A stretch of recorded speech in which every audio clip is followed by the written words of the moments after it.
All right, let's start.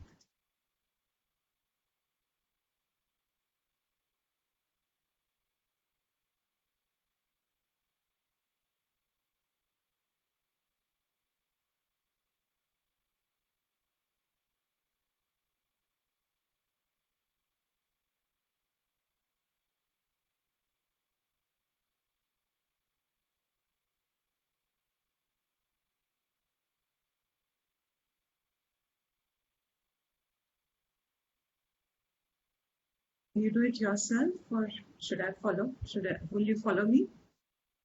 I can try it myself, Deepti. Great. Va- Vasudevendra योगीन्द्रं नत्वा ज्ञानप्रदं गुरुं मुमुक्षूणाहितार्थाय तत्त्वबोधोऽभिधीयते.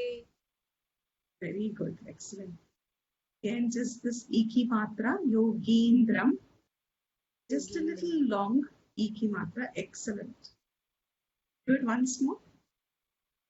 वासुदेवेन्द्र योगीन्द्रं नत्वा ज्ञानप्रदं गुरुं मुमुक्षूणाहितार्थाय तत्त्वबोधोऽभिधीयते. Very good.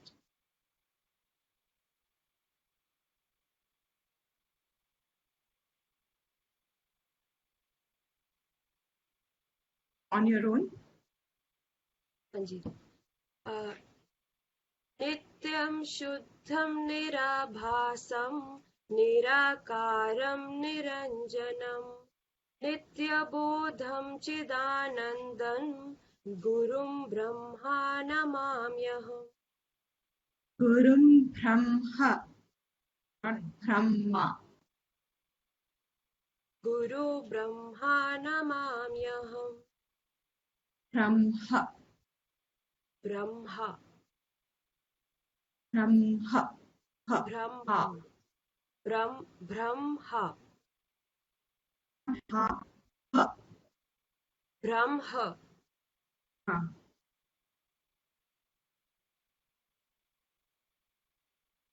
Gurum Brahma namamyaham.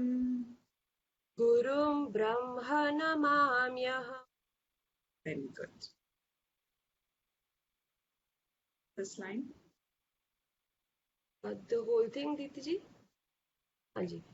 नित्यं शुद्धं निराभासं निराकारं निरञ्जनं नित्यबोधं चिदानन्दं गुरुं ब्रह्म नमाम्यहम्. The next line. Next. Can you see this? Sadhana Chatushtaya. हाँ जी, it's come.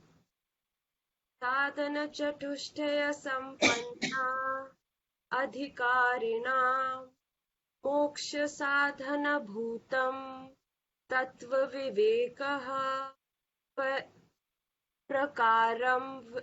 प्रकारं वक्ष्यामः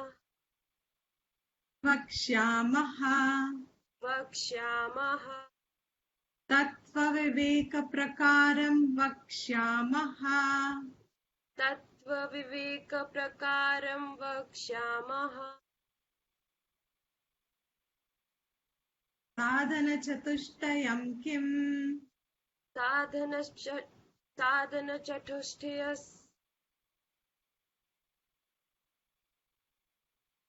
साधनचतुष्टयं किम्?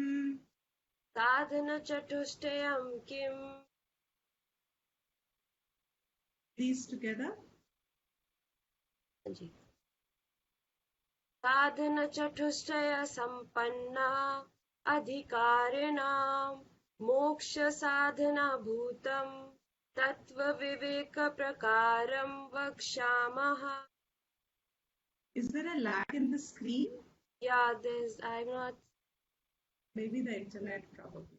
Because I've already moved twice, it's happened. I've moved on to the next screen. Oh, Can you see now the definitions? Mental fold? Mental qualification? No, it hasn't changed yet. Oh. Lag, I guess. So, can anyone else see? No Deepti ji उसी पे है अभी first वाले Oh, पर Dipti he. ji. Yeah, I can see it. No, it is not there for me. It's not there for me also, Dipti ji. Okay, just repeat it. I don't know why my screen is showing that I have already Hanji, Yeah, it's now it changed. has released. come. Now Now it's it has Yeah, come. I can There Now see is it's it. a come. lag today of the internet Yeah. itself. I think I'll also switch off Yes. my video. After this, let's chant this and then I'll switch off my video. Hanji. Anya, can you do it? Hanji. Nitya nitya vastu vivekaha iha mur iha mut iha mutratha phala bhoga viraga Ihamutrarthafalabhogaha iha mutratha phala bhoga viragaha Rimjim, your mic is on. Oh, sorry. Ihamutrartha iha mutratha falabhoga viragaha phala bhoga viragaha Ihamutrarthafalabhoga viragaha iha mutratha phala bhoga viragaha Samadhi shatka sampattihi समाधि षट्टक संपत्तिः Samadhi shatka sampattihi समाधि षट्टक संपत्तिः Mumukshutvam cheti मुमुक्षुत्वं चेति नित्यानित्यवस्तु विवेकः कः नित्यानित्यवस्तु विवेकः कः नित्यवस्त्वेकं ब्रह्म नित्यवस्तुवेकं ब्रह्म सर्वमनित्यं कर्वन् कर्वण कर्वण कर्वण नित्यं सर्वमनित्यं कर्वमनित्यम् अयमेव नित्यानित्यवस्तु विवेकः अयमेव नित्यवस्तु विवेकः विरागः कः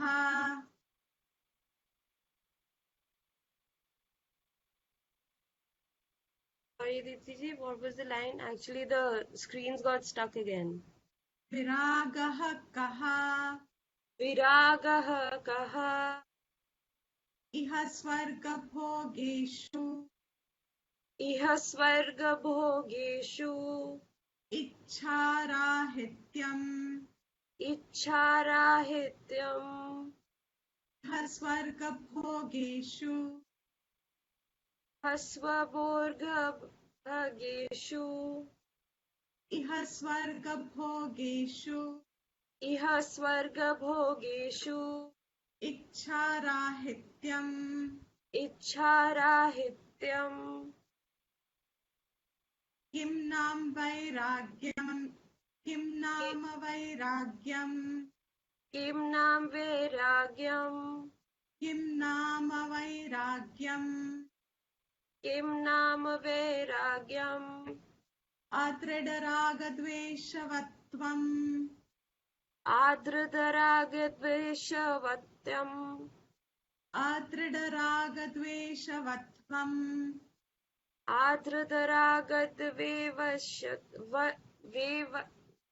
वेसवत्यम् द्वेषवत्वम् त्वम् वेषवत्वम् अदृढरागद्वेषवत्वम् आर्द्ररागद्वेषवत्यम् very much. So now we are on the understanding. I would like to come back to this definition. Adrida raga dvesha. What is Vairagyam? Adrida raga dvesha. This is not a part of the text, but this is one of the ways to understand Vairagyam. It is not a text in Tattva Bodha, but this is like a definition or a characteristic to identify whether there is Vairagyam or not. True Vairagyam is very distinct in its characteristic. While there are many, many ways in which a person will leave things, can give up things, but not every giving up is Vairagyam. Not everything and every time we give up something, there is the tendency of tyag, that tyag must be indicative of Vairagyam. No. What is indicative of true Vairagyam means there is only Vairagyam is only true. Everything else is not Vairagyam. So we are just using the word true and false. But actually that's not correct to say, because Vairagyam can only be true. If it doesn't fit into this characteristic, then it is not Vairagyam. It may be giving up, it may still be in the preparation of Vairagyam, but it will not qualify as Vairagyam and what Vairagyam brings to a person. So what is a characteristic defining and distinct of Vairagyam? जिसमें भी वैराग्य पका है, हम हिंदी में इसको ऐसे कहेंगे, जब वैराग्य किसी मन में पकता है, where does Vairagyam lie really speaking? It is in your mind. It is a state of your mind. It is a state of your thinking in which you abide, an outlook in which you reside. It's a mental outlook in which you take sharan, आश्रित रहते हो. A mental outlook जिसमें आप आश्रय करते हो. What is this characteristic? Its characteristic is where the rag and dvesh are not strong. Weak ragadvesh, adrida ragadvesh. From the time that they are weak up to the point that they are not there at all. They are so latent, probably, or they are not there in a highly viveki man.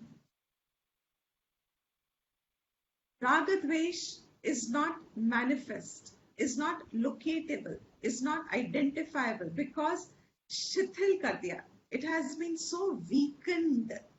Its force has been so weakened that Ragadvesh is not the propulsion for any action or reaction. Nothing. Ragadvesh is not that from where you stem your activity. What is Vairagyam? Its characteristic is your Ragadvesh is weak. This weak Ragadvesh, I am going to further this. We started, last time by saying, before we understand what is it to have weakened Ragadvesh, it is important to first know how do we build Ragadvesh, because it is so natural that nobody questions its value. In fact, it has a contrary value. The stronger your Ragadvesh are there, expressed in life and in relation with people, better it is considered to be as an individual for you. Means you are more defined as an individual. When your Ragadvesh are loud, when you can define them accurately, precisely, or dominantly is the right word. When you define your Ragadvesh dominantly, you show dominance of your Ragadvesh, it almost appears as if you have a strong individuality, and that strong individuality seems to be attractive value to society. In society, in Vyavhar. They are needed definitely in Vyavhar, but because they are so acceptable, the point is we don't question whether these are harming us or are they actually beneficial to us. We don't question the worthiness of Ragadvesh. We don't question the importance of Ragadvesh in our life and how much must they be expressed. Which are the Ragadvesh, if there are any, that should take an expression in life? Are all Ragadvesh equally expressionable? Are Ragadvesh, first of all, sanctioned? By whom? By society, yes. Then the next question comes, are they really beneficial for me as it is made to be appearing in the world? Is it truly a value that makes it last? Defining the individuality, does it truly impact my being? This is what we are in the process of understanding.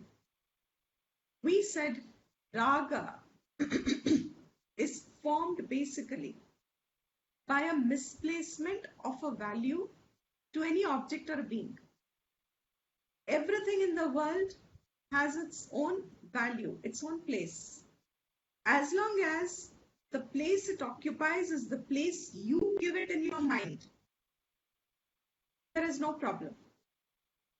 As long as every object and being has a place in the world, and if they occupy the same place in your mind, you are in harmony. There is no problem with anything in the world or anybody in the world.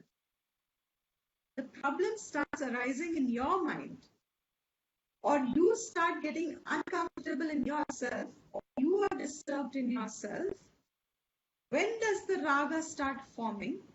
Is when you place a value higher than what that value really is of the object. A misplaced value is the beginning stage of formation of raga. Raga is more like a musical connotation of ragas.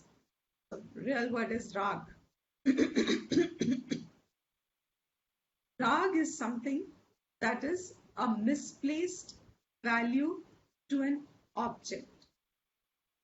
Next question we addressed was, why are we doing this so inherently? Why are we so accustomed to misplacing values to objects and beings? इतना natural क्यों है हम में कि हम चीजों को उससे ज्यादा वैल्यू करने लगते हैं जिसके लिए वो अवेलेबल है?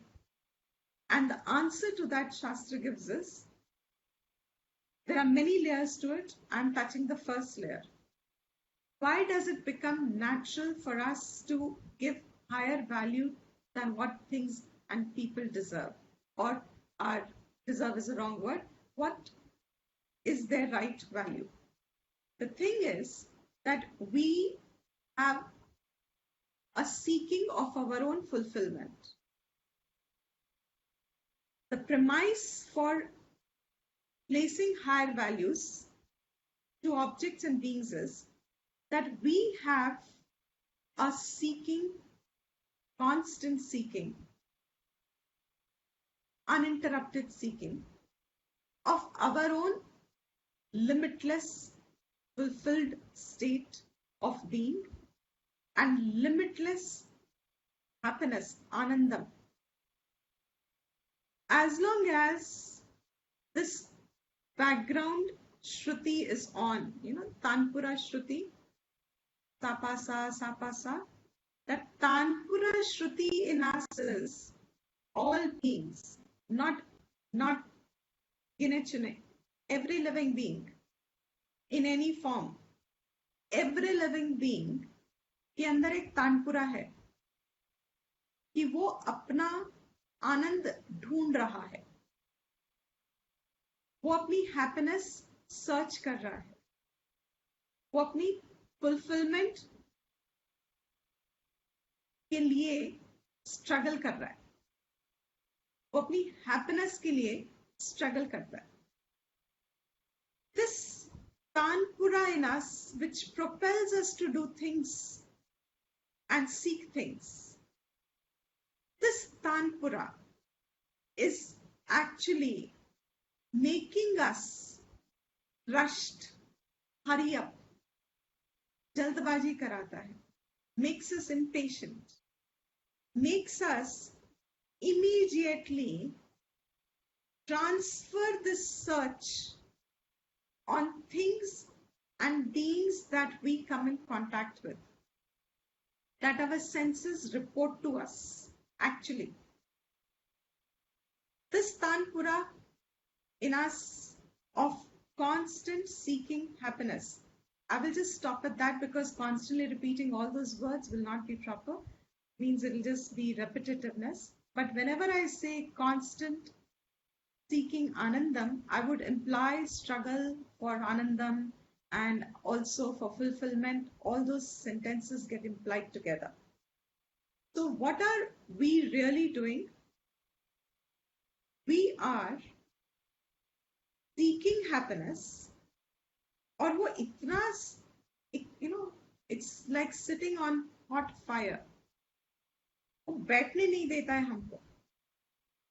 The minute you want to sit down, that I'm unhappy, I'm sad, I want more, or I'm happy but I still want more, I've got this much but I still need this much, or I don't. वो सारी चीजें अंदर ही अंदर एक प्रवृत्ति की तरफ फेंकती है. वृत्ति means it creates a disturbance inside in the form of thoughts. That I want happiness, that I seek happiness, instantly makes me impatient.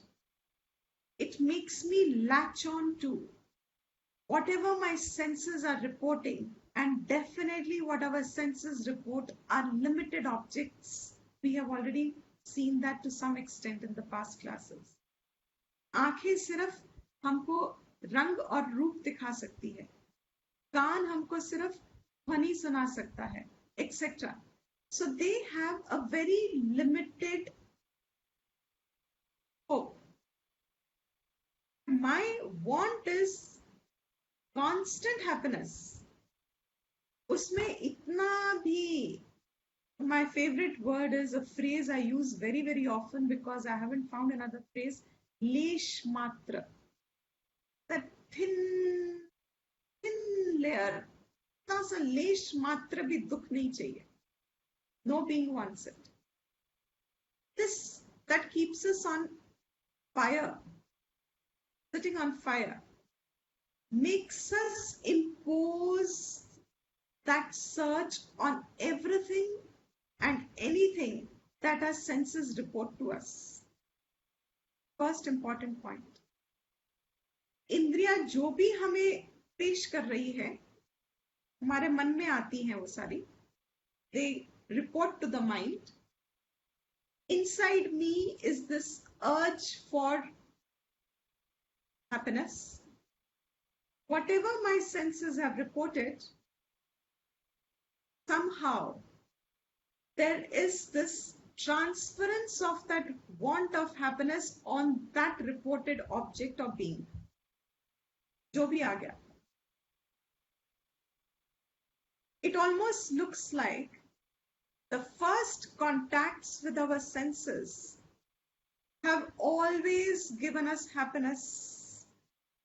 The first thing we tasted, well, of course, they should be pleasurable in the background, but they seem to be generating some pleasure content in them. Senses have the capacity to generate some pleasure. That is my only yardstick of what will give me the happiness that I'm seeking. I'm repeating. Senses are only reporting. आंख हमको रूप और रंग पेश कर रही है. हमारा मन उसे ग्रहण कर लेता है. इस व्यापार में there seems to be some ingrained pleasure. इंद्रियों का कुछ सुख है जब वो अपने विषयों से मिलता है. when the senses meet their sense objects, respective objects, it seems to get some pleasure out of it. There is that pleasure content in it. एक मन को एक आनंद आता है, मगर जो इंद्रिया जनित सुख है, हम इस सुख को we mix up with that happiness that we are constantly seeking, and so the transference happens on that pleasures giving object of being. I hope I'll repeat once more. इंद्रियां हमें ज्ञान दे रहा है अपने विषयों का. Actually, it's only reporting. But there also seems to be that every time there is a reporting of sense object, there seems to be some pleasure associated with it. इंद्रियों में as if there is some sukh. Shastra calls it इंद्रिय सुख. इंद्रियों के आधार पे जो सुख है, इंद्रिय जनित सुख, ये जो सुख प्राप्ति हो रही है इंद्रियों के द्वारा, हम इस सुख को that constant जो हमारी श्रुति पीछे बनी हुई है, we mix up with that and we transfer it because सुख होता है. So we think ignorantly, हमें लगने लगता है कि ये वही वाला सुख है जो हमें चाहिए. This is that happiness that I was seeking for so long, or this is what I wanted for so long. And the first time you get something that you anticipated as that will give you happiness, और जब इंद्रियां आपको देती है, तो to that a grade people claim, oh, this is the happiness I will. You don't suspect at that point that this will be anityam. इंद्रिय जनित सुख का स्वभाव नहीं है कि वो नित्य रहेगा. इंद्रिय जनित सुख अनित्य ही रहेगा, even if it has given some sukh. Which means, if it has given some sukh and it is anitya, it is but natural going to convert or translate or reduce or minimize or eliminate. कुछ तो होगा उस सुख को, and it will, वो जो सुख था ना, वो धीरे धीरे diminish होगा. That diminishing content in indriya janit sukh, it diminishes, and as it diminishes, the person who constantly sought that sukh now begins to look at this diminished sukh as dukh, other than sometimes that it gets dukh. This transference of इंद्रिय सुख से जो अपना एक notion of बन जाता है, क्योंकि हमें कॉन्स्टेंटली एक हैप्पीनेस की सर्च है, we transfer this on objects and beings that the senses have generated pleasures from. इसको कहते हैं शोभना अध्यासा. अध्यासा का मतलब है imposition. Rope and snake, remember, we imposed the snake on the rope. अपने आप हो गया, हमने जानबूझ के नहीं किया, मगर जब रोप नहीं दिखा तो वो सर्प ही दिखा, स्नेक दिखा. जब हमें इंद्रिय जनित सुख अनित्य नहीं दिखता तो हमें वो नित्य लगता है. जब इंद्रिय जनित सुख हमें अनित्य नहीं दिख रहा तो वो ऑटोमेटिकली नित्य दिखता है, which means if I am able to recognize that the happiness that I search is not the happiness that the pleasure-seeking objects and beings seem to provide to me from the very beginning, even while they are giving me pleasure, it is likely that I will not form a raga. Very essential. We are saying, how is raga formed? Raga gets formed by Shobhana Adhyasa. And once this has been transferred on an object or a being, the only thing that can prevent its formation, strength of gaining strength, of gaining power of raga, is when you invoke the Viveka Buddhi. Examine. While the pleasure is generating itself from the senses, examine, closely look at its vyavhar, closely look at its nature, उस आनंद का स्वरूप देखो जो इंद्रियों से आया है.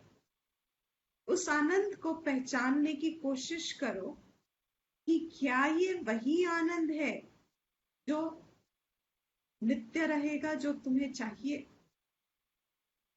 Is this that sukh which is what I was really seeking? Fact remains that all of us miss that level of thinking. So mostly we land up with few raga dveshas which are very dominant in our system, and as I said in the introduction, society allows them, so the chance of examining them falls even low. The strength of raga must always indicate with its counterpart, which is dvesh. राग में द्वेष है, दोनों साथ है. Because जहां मुझे बहुत चाह है कुछ आनंद की और वो नहीं मिल रहा, उतना ही मुझे उस ऑब्जेक्ट या बीइंग से घृणा होने लगती है. I dislike it strongly. I don't want it because मुझे उसमें आनंद नहीं दिख रहा. And take that sentence again. आनंद वो अभी भी इंद्रिय जनित ही है. Any source of happiness which comes from outside you, इंद्रियों द्वारा आया है. ये तो बाहर से ही आया है ना, चाहे कोई इंसान हो, चाहे कोई ऑब्जेक्ट हो. There are people who are with whom we get along very, very fine in life and we have a great time. You know, some of us have had the closest friends with whom we start a conversation, we don't know where time goes off, and a few hours go away and we are like, oh my God, so much you enjoy a company. Possible. But is this that happiness that you actually seek? इंद्रियों में सुख है, no doubt about it. Nobody is questioning it. In fact, क्योंकि सुख है, the error is that much more. The imposition is that much more subtle. क्योंकि वो सुख जो इंद्रिय दे रही है, वो सुख क्या ये वही है that हम, means jiva, means every living form, is actually looking for? This Shobhana Adhyasa means that object of being paid the extra value that I was feeling from inside that I want, and I quickly, impatiently transfer it on that object of being. That misplaces the value of object of being. बहुत जरूरी है समझ. The misplacement is the topic. That they have no value is not what is being said. The world has a value of its worth. It is made for life and living. It's beautiful expression of, I will call it Ishvara Swarup. It's a beautiful expression of vibhutis, glories. No doubt about it. It is an expression where you can find, just with sheer change of attitudes, you can find a constant state of happiness. Yes, possible.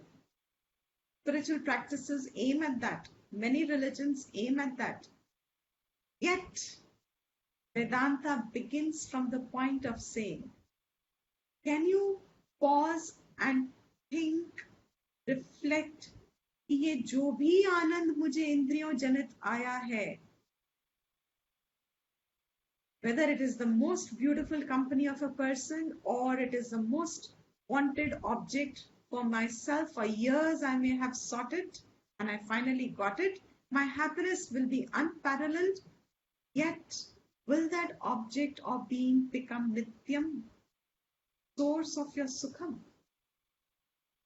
That you impose that sukham on that object or being, source of your happiness starts becoming that object or being. That is the misplacement. That you look upon that person or that object as something which is going to be the source of your happiness, quote unquote, underlined, capitalized, source of my happiness. Is that whatever has come from outside, whatever the Indriya has generated, senses have generated, can they be the source of my happiness? Those who question this from the beginning while the pleasure is on, they don't interrupt the pleasure process because life is beautiful, let's live it. इसको तो इतना भी कम जिया तो आपने इसको justice नहीं किया. जितना आनंद से जी सकते हो उतना पूरा आनंद से जीना चाहिए. क्यों? In fact, I have always said it from day one since I have taken classes, the only person who really enjoys the world is the one who understands ये कितना temporary है, इतना अनित्यम है. जो सुख मुझे आज भी मिल रहा है ना इंद्रियों से, ये भी कल मिलेगा कि नहीं मिलेगा. I might as well make the most of this सुख. तो वो कभी दुखी का स्टेट सोचता ही नहीं. कहीं भी दुख हो सकता है, कहीं कहीं सुख तो है ही ना. लिटिल थिंग्स में भी सुख तो है ही ना. सबसे ज्यादा एंजॉयमेंट वही करता है क्योंकि उसको पता है कि ये अनित्य है. वो भूलता ही नहीं इस बात को. And this is where the जिज्ञासा फॉर, वो इम्पोजिशन होती नहीं है ऑब्जेक्ट एंड बीइंग पे. बिकॉज जो चीज टाइम के साथ शुरू हुई है, whatever we give the definitions of अनित्यत्वम, all those definitions will apply here, even in the realm of happiness that the senses are generated. Because of this constant imposition of अपनी सुख प्राप्ति के लिए और दुख निवृत्ति के लिए जो हम इंद्रियों जनित ऑब्जेक्ट्स एंड बीइंग्स पे इम्पोज करते हैं, वो मिसप्लेस्ड वैल्यू इज कॉल्ड शोभना अध्यास. So, but natural, what will be Vairagyam? But natural Vairagyam will be removing only the misplaced value and seeing things in their value. जिसकी जितनी value है. And seeing them in the same value. Same value means they are all anitya. They are all temporary. They can all only give me finite happiness. They cannot fulfill my being. They cannot support my being. They cannot support my existence. This, when it starts to become misplacing the value and correction of the misplacement becomes Vairagya. So Vairagya क्या है?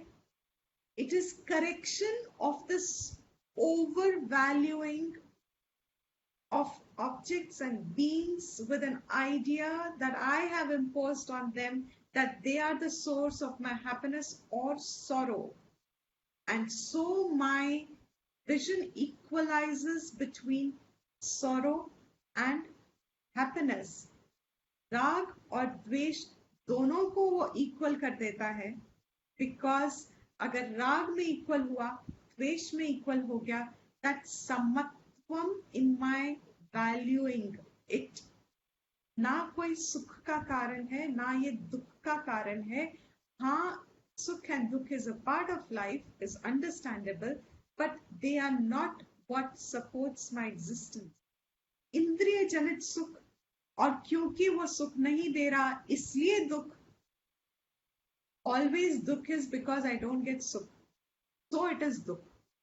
Nothing is generating dukh as such. Sukh नहीं देता तो वो दुख देता है.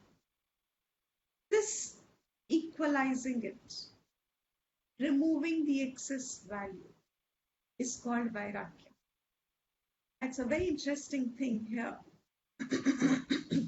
In this image, watch this image carefully. Will you have the same value? There is something here which is it of the same value to our mind? I'll give you a closer look. Over here, there is something which is actually of two opposite values. Can anybody, I'll take 1 minute, can anybody notice it? In this image, there is something that has different values. Even those who are watching, if you want to write on the Facebook, can you notice something that is different values? Could it be a diamond आंखों and की a पुतली zircon? अलग है क्या? आंखों की पुतली. Could it be the diamond and the zircon? Absolutely. Absolutely. If you take the previous image, दूर से देखो, क्या लगता है? The earrings, one of them is real diamond, and the second earring is correct. Yes, Rajani, diamonds. And the second one is a stone, probably glass stone, I don't know, whatever. But it's not a diamond. Now, if you look at it from far off, from this image, can you make out the difference? Oh, no? Now, when you look closely and when you're questioned about it, जब मैंने पूछा कि the दो अलग चीजें हैं, it is probably easy to identify that one has a different luster probably, that also if you have some knowledge about it, and the other doesn't have. One of them is a real diamond and the other one is a fake diamond, probably diamond, all diamond. Now you spot the difference between the two. But in your mind now, do you see them in the same value? Here, this is real diamond, this is imitation.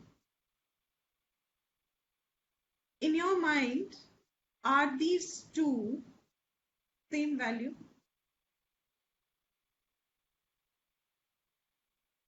No, na? No. Naturally not. Why are they of different value? In your mind. पत्थर ये भी है, पत्थर ये भी है, दोनों पत्थर हैं. Are telling us, our senses are telling us that they are of different values. Senses are telling us they are different, yes, but senses are telling us they are different. But do I have the same value to both of them? They are different objects. are they both not stones? They're both stones. Yeah. Yet I Yeah, know. but the world, But exactly, we won't. We'll debate afterwards. But the world. I'm sorry. But what was I saying? They're both stones. But the point is, I know that one of them has a greater value than the other. Based on what? Based on how much happiness can it give me? It holds a potential of something. It's not just the look of the diamond. A stone, artificial stone, well polished, can probably have a similar luster, can never be the same as what nature has given us. But do I stop at saying this is nature's marvel? Do I stop at saying amazing nature has such precise beauty inherent here? The natural world is full of beautiful objects. Senses are reporting it all the time. मगर मुझे diamond क्यों प्यारा हो गया?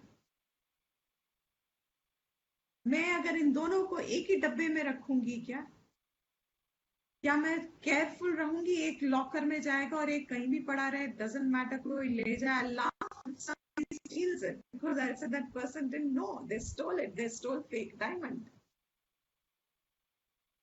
I'll laugh, it'll give me joy.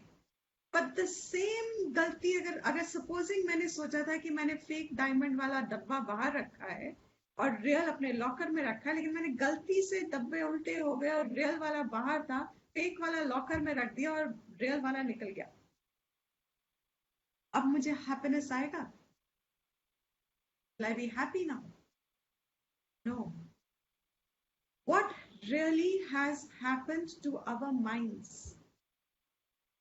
हमने आप बहुत मुश्किल होगा इसको, क्योंकि बहुत धीरे धीरे से हमें जो हमने एक्सेस वैल्यू दी है इसको हटानी पड़ती है. इसकी एक वैल्यू एक्स्ट्रा है. Leaving it at that is different. A diamond, when I sell, I will get more money, and this I will get nothing in return. No doubt about it. But that is the right value. But must I build rag for it? Do I have diamond only as a preservative? What is that called? As a financial, some word there is. Is that diamond only meant for that purpose? Or do I have this excess value? Remember I said rag means longing. There is a craving for it. There is an obsession for it. And ये तो एक example है. Diamond थोड़ी बात कर रहे हैं यहाँ पे. हमारे राग तो फैले हुए हैं. Any object, any being में. The principle is the same. What I am trying to get to is, when I see that one stone, both have stones and both have same value in creation. ये जो जगत है ना, इसमें इस पत्थर की भी उतनी ही जगह है जितनी इस डायमंड की है. डायमंड मुझे क्यों ज्यादा वैल्यूएबल हो गया? क्योंकि वो रेयर है. Really, my imagination. I mean, supposing there's want to float with your imagination. Imagine a world where diamond was more available and the stone was less available. मतलब diamond सब जगह फैला हुआ है. Nook and corner everywhere. मतलब you get stones, you get diamonds. And the stone that you see as stone was a rare thing, like a diamond. The value imposition is what you have to notice, how subtly it gets ingrained in us. कि हम बिना सोचे एक natural है, बहुत कुछ तो society के अलाउड सैंक्शन नेचुरल है, मतलब अगर हमने ये नहीं किया तो people will call us crazy. So therefore you have to be very careful that you don't get labeled like that, so you flow along with what society's diamond is. Oh, I also love diamonds. Oh, I also like diamonds.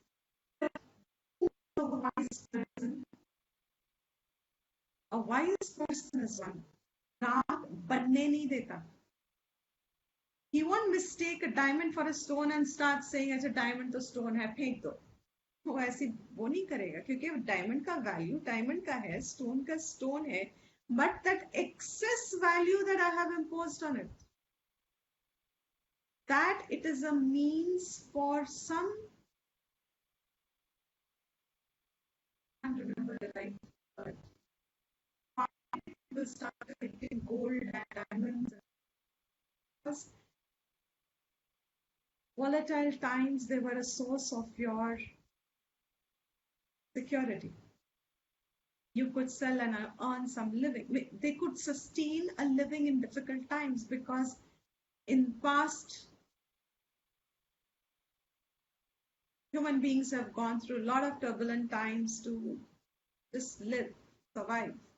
So these were measures that they thought they could hand over to their next generations, who should not have as many difficulties. There is nothing wrong with it, correct? But are you seeing it only as that?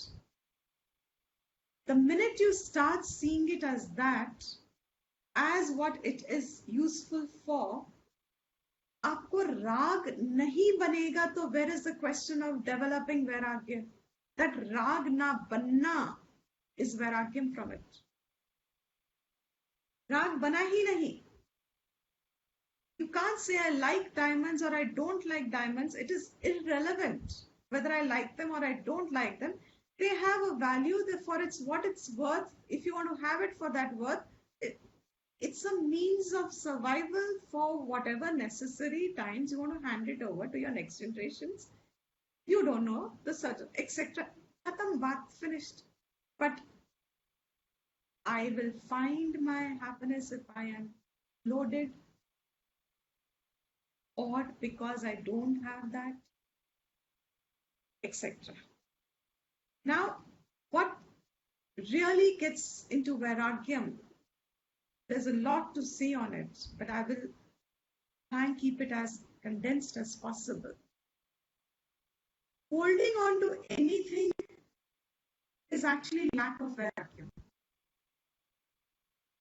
हम किसी चीज को बहुत access value से जब पकड़ के रखते हैं, it need not even be obsession, but just strongly holding on to something more than what it's worth, is lack of vairagyam.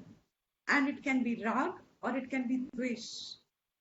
It can be objects, it can be relations, it can be anger, it can be non-acceptance, it is money, position, status, anything जिसको हम बहुत जोर से पकड़ते हैं, more than what it's worth.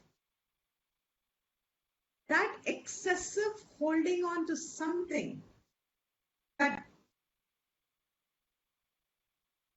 holding on to something is actually your subjective imposition of the value, जो उसमें है नहीं. Therefore, in common terms, the capacity to let it go, let go, let it go, ये बहुत normal terms हैं, but these are the ones that prevent the formation of rag and dvesh. And therefore, adrida raga dveshavatvam is vairagyam. And adrid रखना उसका, अदृढ़ ही रहे हमारे, बने नहीं, वही वैराग्य है. एंड उसका एक प्रिंसिपल है, let it go. Let go what? जिसको हमको बहुत जोर से, कुछ पास्ट है, कुछ लोग हैं, कुछ एंगर है, कुछ हर्ट्स हैं, कुछ फीलिंग्स हैं, कुछ something that you just, that have gone beyond its course of time and life, मगर हम उन्हें पकड़ के रखते हैं. They are considered valuable in society. They have some value, yes, but sometimes people's holding on to that starts preventing the smoothness of life for some other people. There'll be another verse that will come, another point, that you cannot have enjoyments till you hurt someone. भोग का ये स्वभाव है और राग आप बनाते हैं सिर्फ भोग के लिए. You find something, some holding on to something from past, you find that it is giving you some source of security or happiness that you are lingering on. That is your idea of bhog. And bhog is the drishti directly related with raga. So letting it go, capacity to let it go in the flow of life. That in the present life, whatever is there is the fullness in itself. Vedanta brings the vision to saying, you are full now. Are you ready to claim it? You are already full. You are the source of happiness that you are imposing on objects. And having imposed it on objects, now you are expecting the object to give you happiness. कुछ गड़बड़ है ना? You are the source of happiness, somehow not wanting to accept it, not claim it. Now you impose it on limited objects and beings. Those are finite, those are limited, those are beginning and ending, those are anitya. You are now imposing it on them and expecting further now that they should give you happiness, that continued state of happiness that you actually are in search of.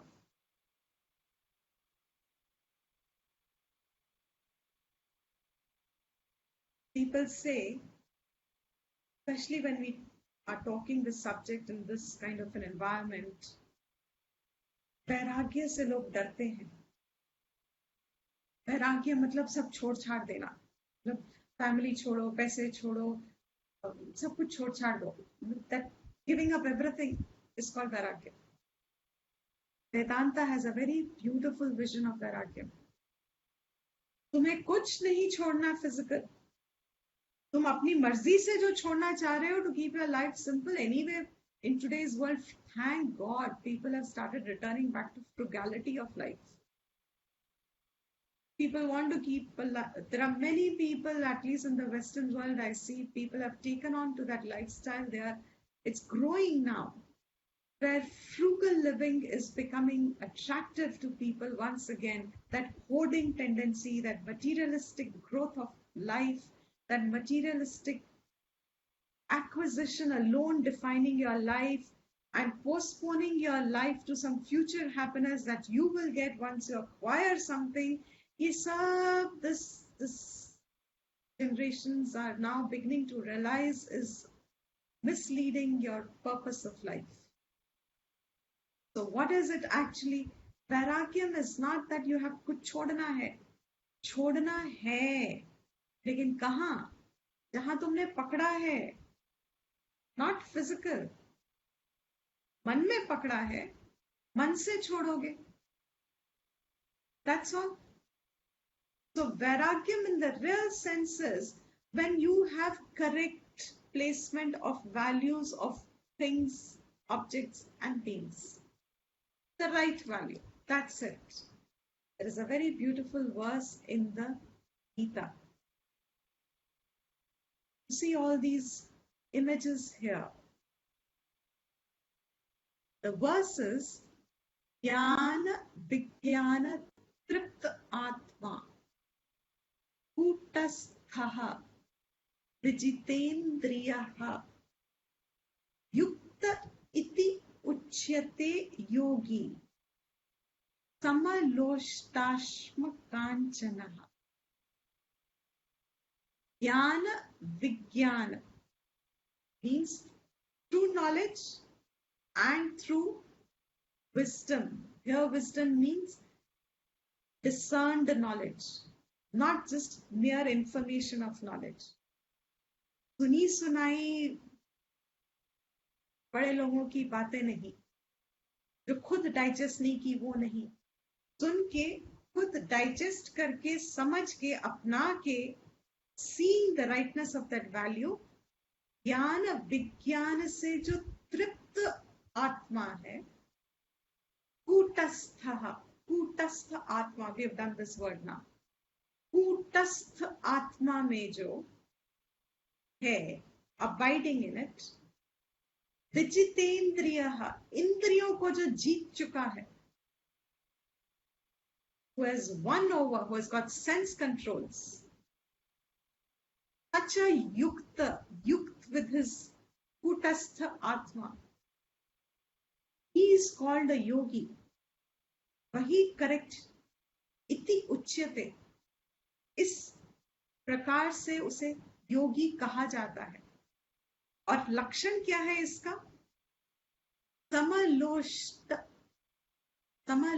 आश्म कांचनः, equal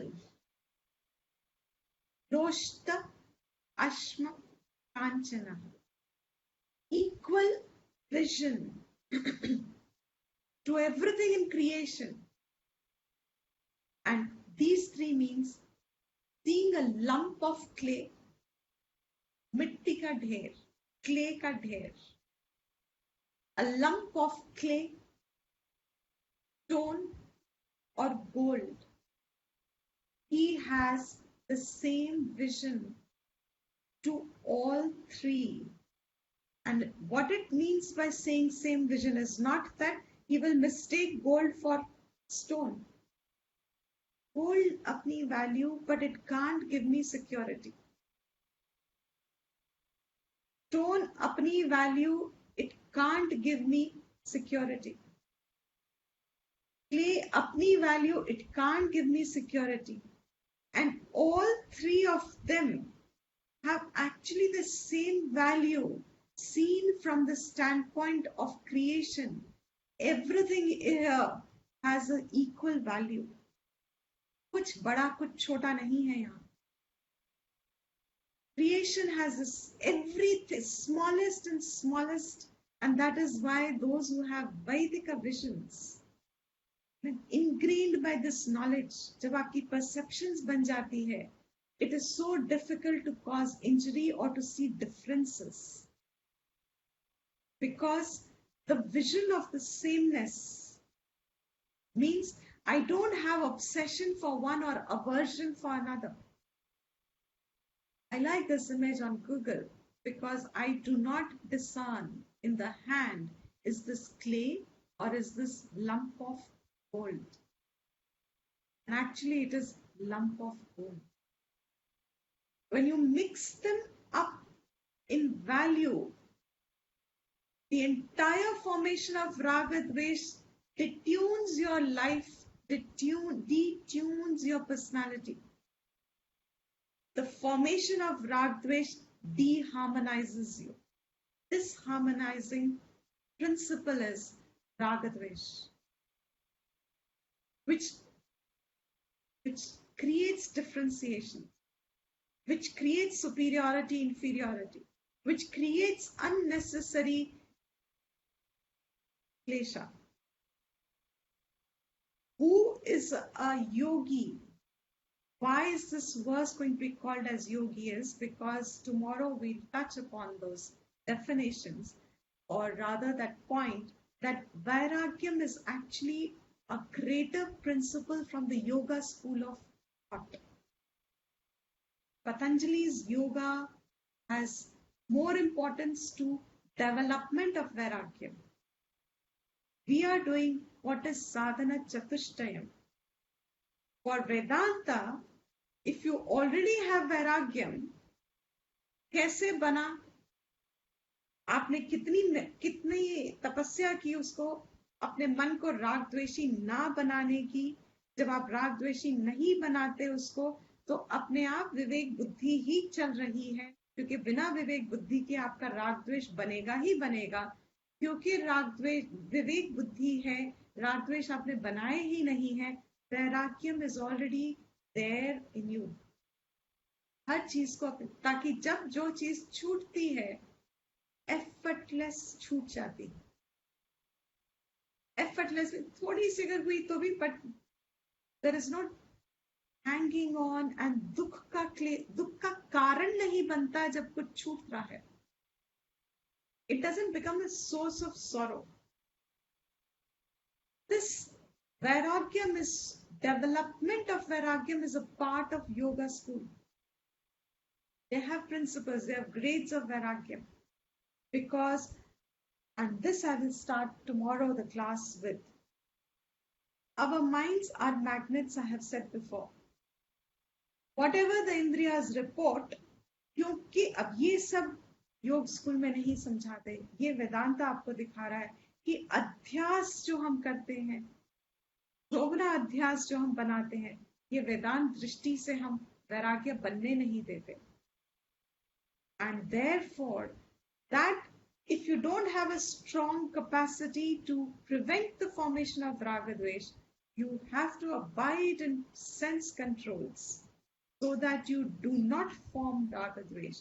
या तो इंद्रियों पे उनको रोको सुख को, या अपनी विवेक बुद्धि से बनने मत दो। दो बातें। सो योगा स्कूल उसको इंद्रियों से पहले काम करता है, और वेदांत कहता है अगर आप वहां से भी आए हो, we accept this perfectly fine, because हमें नहीं, all we need is a बुद्धि टू डू नित्य अनित्य वस्तु विवेक। एकम ब्रह्मा सत्यम, रेस्ट इज ऑल मिथ्या अनित्यत्व। डिसर्नमेंट वही है, वेदांत तो वही है, बाकी सब तैयारियां हैं। तैयारियों में बहुत सारी साधना भी है, समझ है, everything that you want to incorporate in your. So he says, who will finally be seen to have the value of Vairagyam? Someone, many people ask us this question.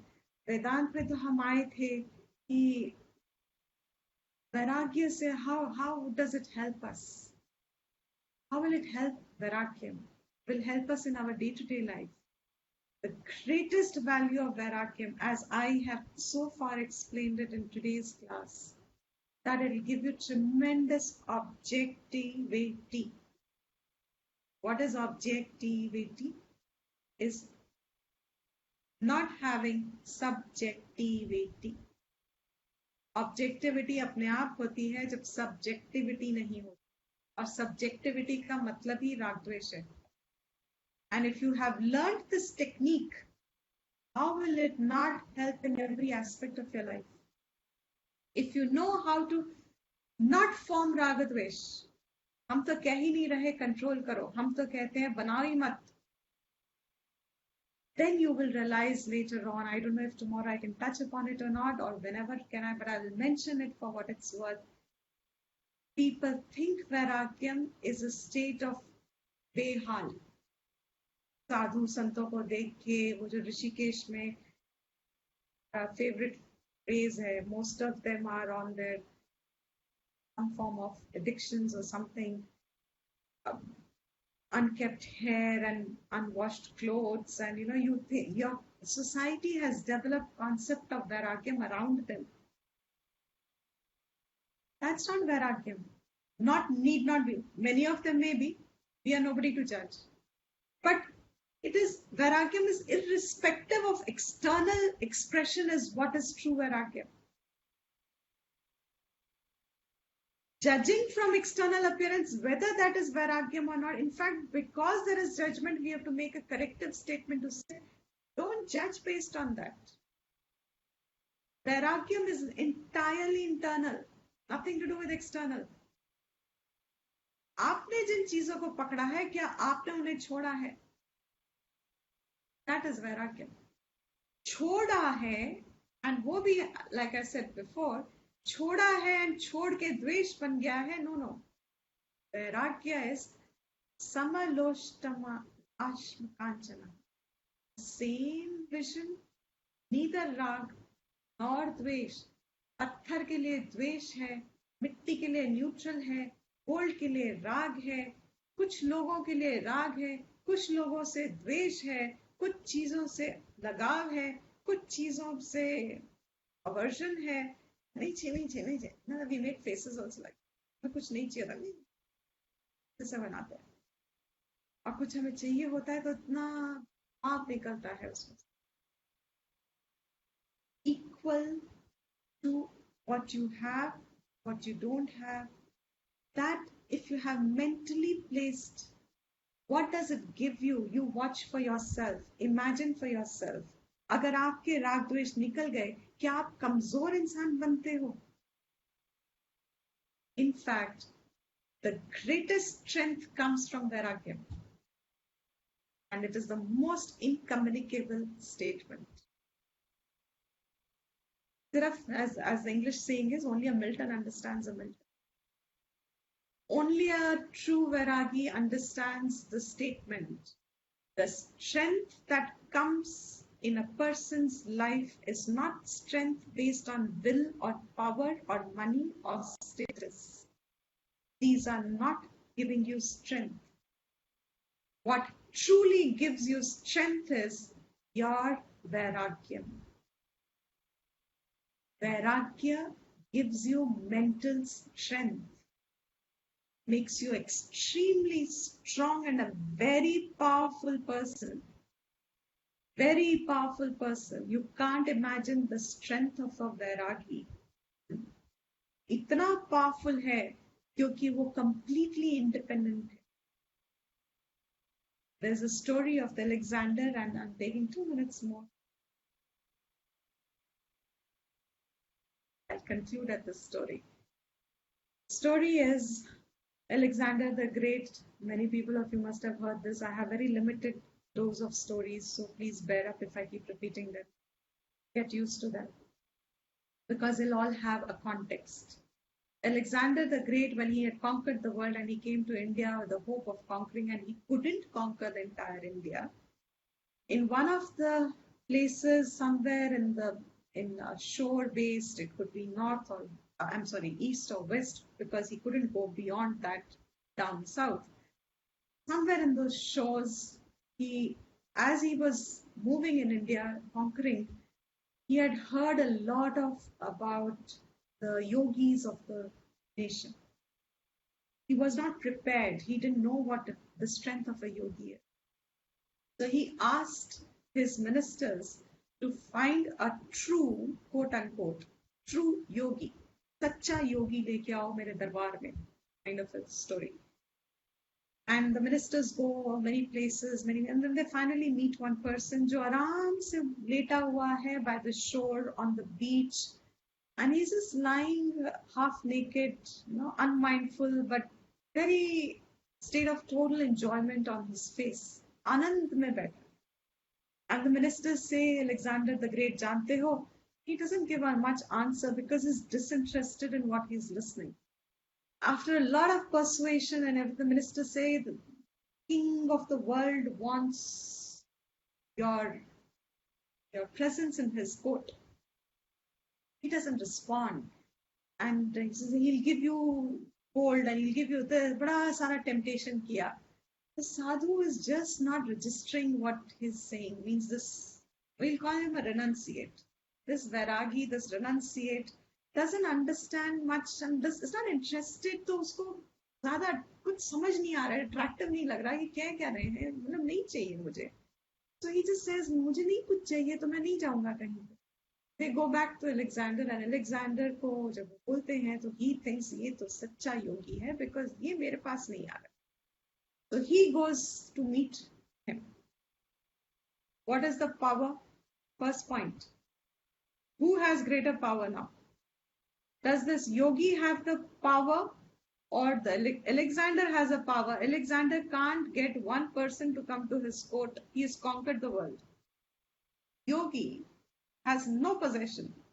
This renunciate has nothing on his hands, and yet has the power to get Alexander to come to him.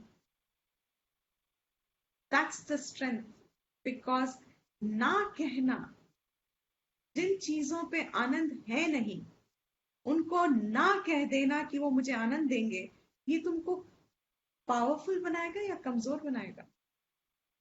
And then sure enough Alexander comes and he pleads and he says, मैं ये दूंगा, मैं तुम्हें अपने राज्य का इतना वो बना दूंगा, पता नहीं क्या क्या क्या. I am also not, so I don't know the full story. The ending of the story is what is the hallmark of this. Finally, Alexander falls down on his knees. ये लेटा हुआ था, अपना आराम से बैठा हुआ. कुछ तो मांगो मुझसे. I am the king. He is feeling hurt. He has so much to give and this person wants nothing. कुछ तो मांगो मुझसे. He says, अच्छा एक चीज. Alexander इतना elated, happy that चलो finally he also has a weak point. इसमें भी इसको भी कुछ तो चाहिए. इसकी भी एक कमजोरी पकड़ में तो आ गई मुझे कि इसको भी कुछ तो चाहिए. क्या चाहिए? Tell me. He says, 1 inch हट जाओ, बहुत अच्छी धूप आ रही थी, आपका शैडो आने लगा है. Just move 1 inch so that the sun comes back to me. There enough, Alexander, the story of course generations से चलती आ रही है कि हमने नहीं कुकअप की हुई है. हाँ, थोड़े वर्ड्स हमने जरूर मिक्सअप किए होंगे, but the story has been coming down, handed over, and the story concludes to say, such is the greatness when he found in India that there was a parallel strength that his army couldn't get through. And that strength was the strength of inner renunciation. People were ready to give up everything and not be tamed because there was no raga, no dvesha formed. Why? Because the next point is another point that adds on. These are all independent points. I have not formed them in a presentation, so tomorrow we may not be able to repeat them. That Raga Dvesha did not form was because in the very system of life, the individual was not given prominence. His rights were not given prominence. The only thing that can counter the development of Raga Dvesh, which makes you a very weak and a vulnerable person, is either your Viveka Shakti or your capacity to control, which needs a lot of willpower, control at the level of senses, or the easiest is you abide in duties, not on your likes and dislikes. When you just live on your duties, you will not gather the force of Ragadvesh. Ragadvesh रहेंगे, इसलिए घरों में जो duty prominent होते थे तो भी झगड़े होते थे. यस, रागद्वेष बनते थे. यस, क्योंकि वो स्वभाव है. जब तक इग्नोरेंस है, ये स्वभाव जाएगा नहीं आपसे. वो रहेंगे. But the important thing was they do not make you a vulnerable person. आपको कमजोर नहीं बनाता.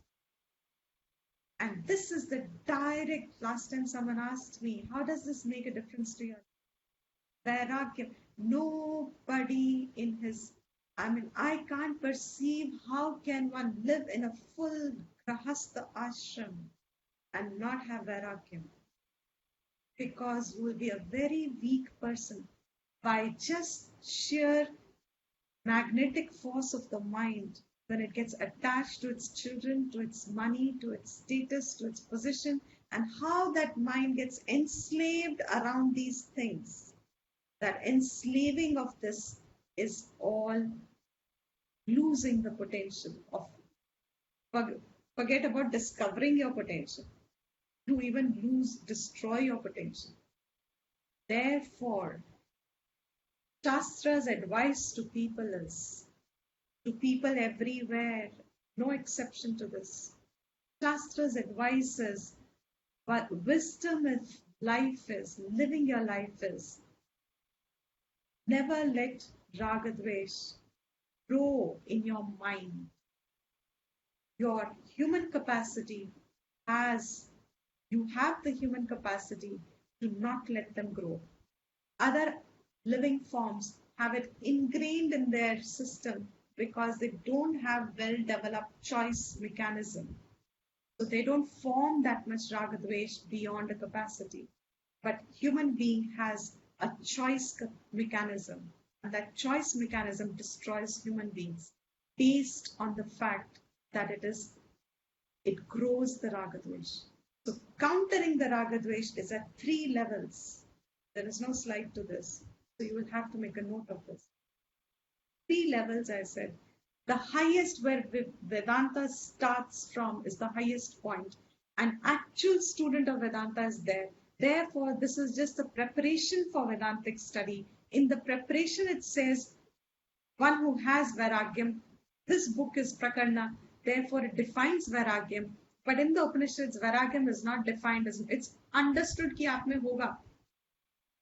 मीन्स आप अपने राग द्वेष न्यूट्रलाइज कर चुके होंगे, मतलब आपने बनाए नहीं होंगे या न्यूट्रलाइज कर चुके होंगे. Second thing is to neutralise. Therefore, the highest being विवेक बुद्धि से ही बनने ही मत दो. मतलब कुछ यहाँ पे nothing is valuable enough for you to hold on. जो आए हैं जाएंगे, जो आया है जाएगा.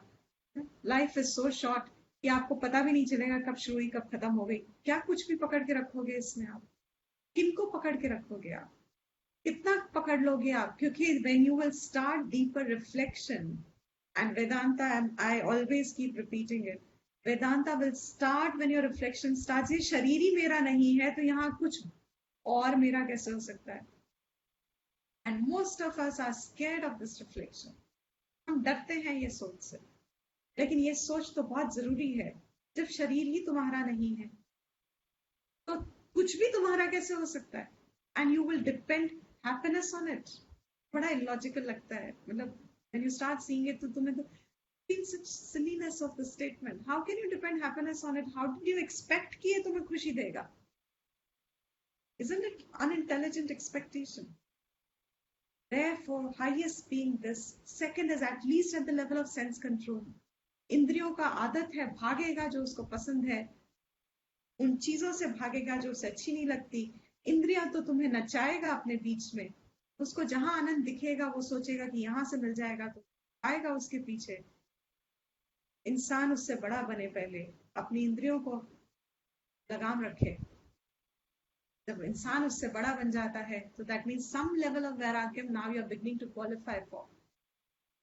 Lowest but still very essential, and the first point, only lowest in 3, not that it is the lowest, it also has the same capacity. कि जब आप ये नहीं कर सकते, ये नहीं कर सकते, तो कम से कम अपने जीवन में ब्यूटी बेस्ड लाइफ ले आओगे और राग द्वेष बेस्ड लाइफ नहीं रखोगे.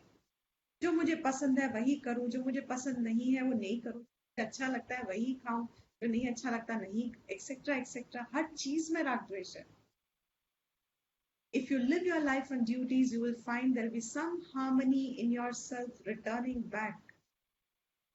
That prevention of raga dvesh will happen. You will not know it till you come to Vedanta and you hear all this, and suddenly like a jigsaw puzzle, everything will fall into place. तब आपको recognize होएगा जो जो आपने जीवन बिताया था on these principles start fructifying themselves in knowledge, recognition of it. So either you recognize and practice, or you have practiced and you recognize them, whichever way. But that objectivity that it brings to you is the crux of mental peace. Your capacity to remain objective in situations and things, beings. That approach that you have to remain neutral between rag and dvesh, banne nahi diye, that keeps the base of mental poise, equanimity, and it's a work for everyone. Nobody's an exception, because especially more you have grown individualities, more rag dveshas have become established in the mind, and there is detriment. Rag dvesh is detrimental to your peace. ये आपको दुनिया नहीं कहेगी. इसलिए शास्त्र अध्ययन जरूरी है, क्योंकि सिर्फ शास्त्र can tell you what is really good for you beyond your body. What is in the physical presence good for you, the world can tell you. हाँ, अगर गर्मी है तो एसी अच्छा है आपके लिए, तो कहेगा. correct hai, go acquire it. No problem. As long as it is left at that level. But your being is going to be fulfilled by the acquisition of these objects. But you will still innocently or ignorantly pose happiness on them, because जैसे ही मिलता है हमें आनंद आता है, इंद्रिय सुख आता है, हम सोचते हैं कि हमें आनंद आ गया, ताकि एक दिन लाइट जाती है और एसी बंद हो जाता है, गर्मी खूब हो रही है, तब पता चलता है कि oh my God, what is the state of my dependency. Therefore, Vairagyam is strength because it keeps you independent. Mentally strong, it makes you. It makes you mentally independent. Mental independence is the need. Physical dependence is physical interdependence is the law of life. But mental interdependence is not a law of life. I will end here. Very long class today.